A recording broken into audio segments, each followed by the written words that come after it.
Oi, seleb Arsia, chang terun khan lak puya nula panin lak bik mai om ho thau thau. Cái này chuẩn tiền căn tivel mấy men. Xong thì em lúc nữa. Việc mình kéo em kan committee ring sang aruata ngai fela in này tụi nó lâu bye bye liền đó nè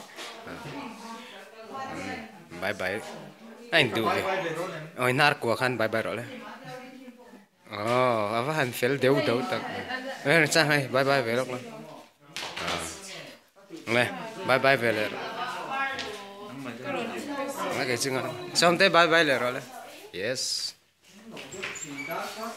chân eo hết là mà le le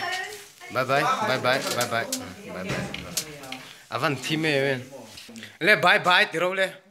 bye bye ngoro englo ha la tive lo milar berin la tive lo bye bye te chu nok lei ne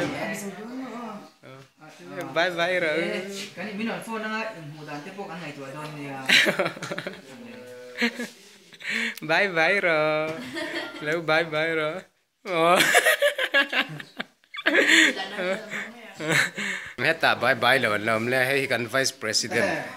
bye bye milar lal ram thar le enge kha pakhat ka YouTube hanin YouTube en tu ro hey politician te thian pa